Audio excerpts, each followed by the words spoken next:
Welcome to the first video with my new mic, at least in terms of a full-fledged video. Today, I wanted to talk a little bit about baseball. And before I do that, do my description. I am a white male. I've got shoulder-length hair. That's pretty curly. And I've got it in kind of a half up, half down today. So the hair is tied up on top of my head with the rest kind of hanging near me. I'm wearing a black t-shirt. It's a Bob Dylan t-shirt that I got during my concert recently. And in the room today, you're getting a view of a wall full of some sound panels and pictures behind me. There may be some plants as well, depending on how I'm set up. I'm not quite sure. And then I have a mic that is affixed to my t-shirt. So the description today, we're going to talk about baseball. And it's no secret if you are in the Minnesota area or if you're familiar with the State of the Twins fan base that ownership didn't really do much of anything to move the Twins to a better position. And so starting off the season in a really rough spot, I actually canceled all my subscriptions. And initially I thought I was just kind of jumping ship on, like where the Twins are and kind of being a spoil sport in a way. But I think my upsetness with baseball extends to so many things. And I wanted to talk about that because I feel like, for me, baseball has changed so fundamentally in the last 10, 15 years away from the things that I truly love about the game of baseball. And we're going to talk about as much as I can today. That takes the form of things like radio, video games, the rules of the game, and kind of the mentality around the sport of baseball. So if that's something you're interested in, stick around. This isn't going to be scripted, but I feel like this is something that I don't see talked about enough, and so we're going to give it a shot. Now, my love for baseball specifically started when I was 9 years old, and I got a boombox for my birthday, accidentally discovered AM radio, and subsequently fell in love with the sport of baseball through Bob Uecker and the Milwaukee Brewers. One of the things that I didn't really realize until probably a couple of years into listening was how legendary of a broadcaster Bob Uecker was. I knew I liked him. I knew that this guy could tell stories like nobody's business, but I didn't realize what we had. And I want to say it was a year or two later. I don't know if it was a family member. Somebody got me. It was like a audio book type deal, and it was a tribute to Bob Uecker and his career done by Pat Hughes of the Chicago Cubs, and talking about his friendship with Uecker, snippets of Bob Uecker's Hall of Fame acceptance speech, and it made me see this guy in a whole other way. I mean, he was hilarious. He was very self-deprecating, which I am as well. And I listened to so many games, and I loved the Brewers. And the thing that I loved the most was that when you were listening to a baseball game, there was time enough between pitches, which is something that a lot of people find really boring about baseball. But for me, that time allowed for a broadcaster like Bob Uecker to paint a picture and to put you in the seats. And when you can't see, and you get vivid description of everything from what kind of day it is, what things smelled like, the shadows and where they were and how that affected play, down to, what somebody's cleats looked like or details that had nothing to do with the visual description. So Bob would tell these stories about his playing days, about people he knew, and it just puts you in this sport like no other sport I've ever heard before, or sadly since, because Bob Uecker passed away. And what's really frustrating to me is how much that very specific piece of baseball, not just because of Bob Uecker, but it's gone and it will never be back, because with the advent of the pitch clock, as a blind person who listens to the games, the pace of play initiative destroyed that ability for a broadcaster, a commentator, to put you in the ballgame. Because you only have, 17 seconds, 18 seconds between pitches? That's not enough time to do much with. And even on TV, where you can see things and they tell stories, it just feels different. And so that's point number one, is that when you take away the vibrancy of the descriptions of baseball, it loses the magic that I think that the sport really had as a kid. And you can't get that back. And some of that is due to some of the great voices of baseball, such as Vince Scully or Bob Uecker or Harry Carey, passing on and not being there to speak to the game. Part of that is due to the game itself, the pitch clock, now the automated ball strike system that was introduced this year, which I am sort of a fan of. I think the human error was getting pretty out of control, and so I can appreciate the idea behind that. The overpriced nature of baseball doesn't help, and I think that's another piece of this. I want to go to all 30 parks, and so far I've been to 4 of them. And it's not cheap to go to a ball game. So it's overpriced and it's faster. So you're paying more for less time at some of these amazing stadiums and places where baseball is played. And when you put that together, for me, again, as someone who can't see when I do go, it just makes the experience feel hollow and less than what it is now. I still prefer baseball over almost any other sport because of what it is. I love baseball. But I don't like where it has trended in so many ways. 2 more things.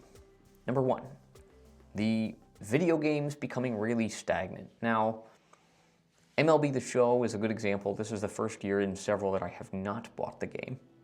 The commentary is extraordinarily repetitive, but I need it as a blind person, so I have to play with it on. It has been the exact same for like the last 4 years. And they haven't really done much with that.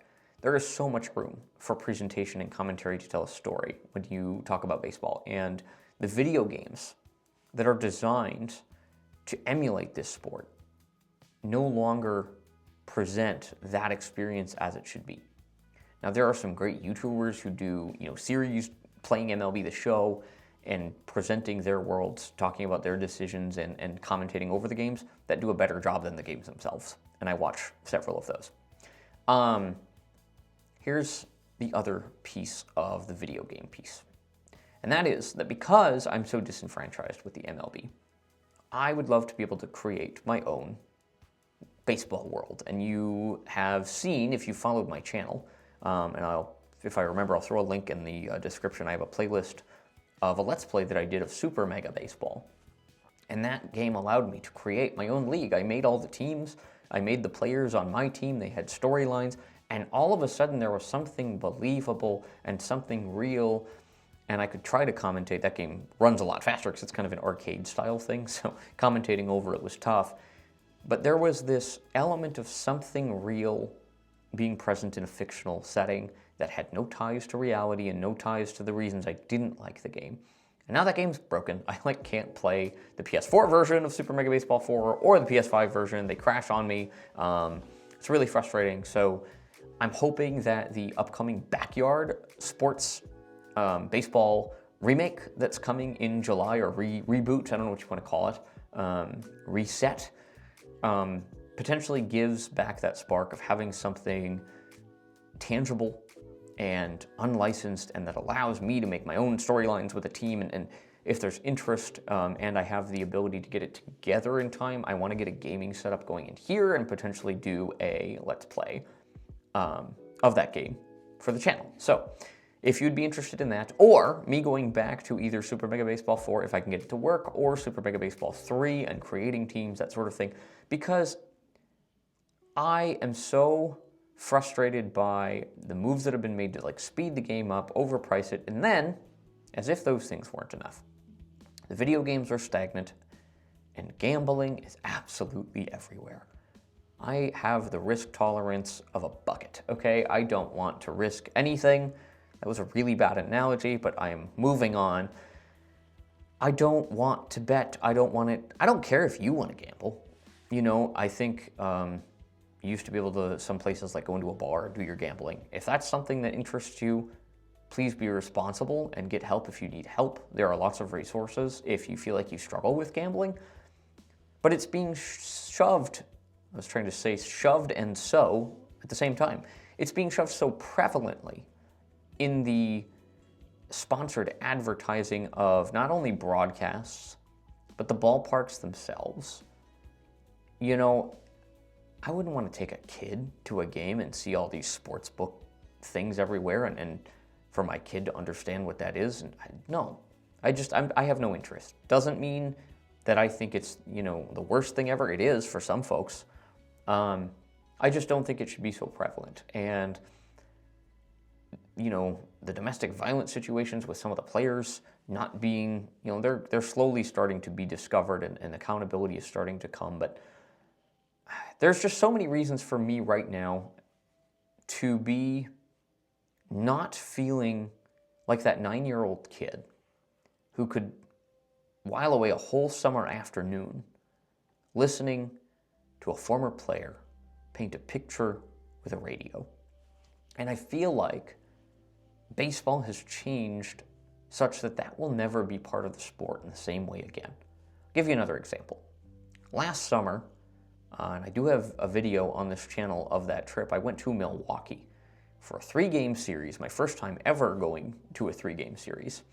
The Minnesota Twins were in Milwaukee taking on the Milwaukee Brewers, and one of the first things I noticed at Miller Park, and no, I'm not calling it the other one, was that the organ was gone. And an organ is part of baseball in a way that is so interconnected with the sport and the soundscape of a ballpark that when it's gone, even if you don't specifically notice it, you notice it. And I was talking with one of my friends that weekend, and just every time they would play these canned, like horrendous sounding fan cheer, whatever you call them, little bumpers, I just cringed. They were so bad. Some of them were polka inspired for Wisconsin, but it was just tinny and absolutely nothing compared to the live organ player that was at Miller Park when I was a kid. And now, my Minnesota Twins, I believe the Chicago Cubs, I don't know, I think the Cardinals might have a live organist, correct me if I'm wrong. And if you know of any other teams that still have an organist, let me know, but you are the exception if you do have one in this day and age. And that just feels wrong. And ultimately, you know what this comes down to? I'm an angry old man who likes to complain, okay? I'm aware that baseball, as far as, you know, metrics and valuations, has gone up. A lot of things have been improved over the last several years. And number go up, graph go up, and money go up. And that's ultimately what's important for the sport, that it do well and it be successful, and my whingings don't matter.